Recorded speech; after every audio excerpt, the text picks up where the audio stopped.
আসসালামু আলাইকুম রহমতুল্লাহি ওবরাকাতুহু।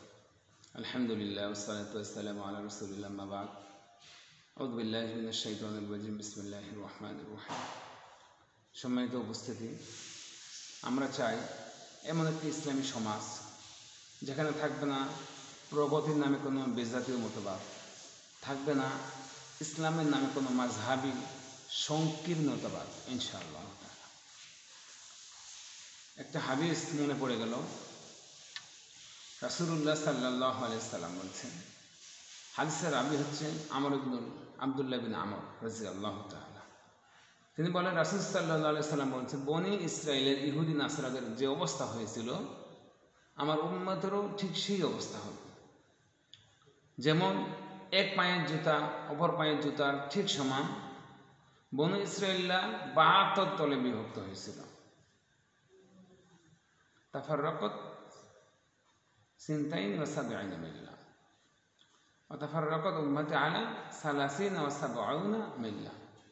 আল্লাহ রাসূল সাল্লাল্লাহু আলাইহি ওয়াসাল্লাম বলছে, বনী ইসরাইলরা ৭২ দলে বিভক্ত হয়েছিল, আমার উম্মত ৭৩ দলে বিভক্ত হবে। এদের সব দল হবে জাহান্নাম, কুল্লুহুম ফিন্নার। রাসূল বললেন যে প্রত্যেকটা দলে হবে এরা জাহান্নামী, প্রত্যেকটা দলে এরা জাহান্নামে যাবে, ইল্লা মিল্লাত ওয়াহিদা, একটা দল বেঁধে। সুবহানাল্লাহ। সাহাবীগণ জিজ্ঞেস করলেন, ক্বালু ইয়া রাসূলাল্লাহ, ক্বালু আমান হিয়া ইয়া রাসূলাল্লাহ, সেই দলটি কোনটি? রাসূল বললেন, মা আনা আলাইহি ওয়া আসহাবি, আমিও আমার সাহাবীগণ যার উপরে আছি তার উপরে যে দল থাকবে। তিরমিজি ২৬৪১ নম্বর হাদিস, সনদ হাসান, সহিহুল জামি ৫৩৪৫ নম্বর হাদিস। তাহলে আমরা জানতে পারলাম, রাসূল বললেন যে আমার দল, আমার উম্মতেরা ৭৩ দলে বিভক্ত হবে, প্রত্যেকটা দলে হবে জাহান্নামে। অথচ আজকে দেখেন মুসলমানদের যে কত দল, মুসলমানেরই জানে না। প্রত্যেক দলে বলতেছে আমরা জান্নাতি, আমরা জান্নাতি, ওরা জাহান্নামে, ওরা জাহান্নামে। কিন্তু কোরআন ও হাদিস থেকে যদি আপনি বিশ্লেষণ করেন, ব্যাখ্যা করেন, বুঝেন, রাসূল কিন্তু ওদের কথা বলেনি, ওদের কথা বলে কোনো দলের কথা বলে নাম নেই।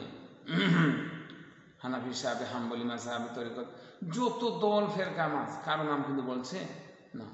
তিনি বলছেন যে সবাই জাহান্নামে, তবে একটা দল হচ্ছে জান্নাতি, মা আনা আলাইহি ওয়া আসহাবি, আমি বা আমার সাহাবারা যে মতের উপরে, যে পথের উপরে ছিলাম।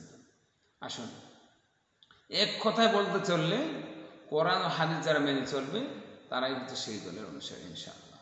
আসুন, রাসূল সাল্লাল্লাহু আলাইহি ওয়াসাল্লাম বিদায় হজ্জের ভাষা বলেছেন যে তোমরা কখনো পথভ্রষ্ট হবে না। লান তাযিল্লু মা তামাসসাকতুম বিহিমা কিতাবুল্লাহ ওয়া সুন্নাতুর রাসূল। তোমরা কখনো পথভ্রষ্ট হবে না, তোমাদেরকে কেউ জাহান্নামে নিয়ে যাবে, কারণ কেউ তোমাদের ধ্বংস করতে পারবে যদি তোমরা দুইজনে আঁকড়ে ধরতে পারো। কিতাবুল্লাহ ওয়া সুন্নাতুর রাসূল, কোরআন আর রাসূল সাল্লাল্লাহু আলাইহি ওয়াসাল্লামের আদর্শ, কোরআন ও হাদিস, এই দুইটা জাস্ট এনাফ ফর ইউ ইনশাআল্লাহ। এই দুইটা যদি আপনি আমি আঁকড়ে ধরতে পারি, আমাদেরকে কেউ পথভ্রষ্ট করতে পারবেন ইনশাআল্লাহ। আল্লাহ তাআলা আমাদেরকে কোরআন ও হাদিস আমাদের জীবনে, আমাদের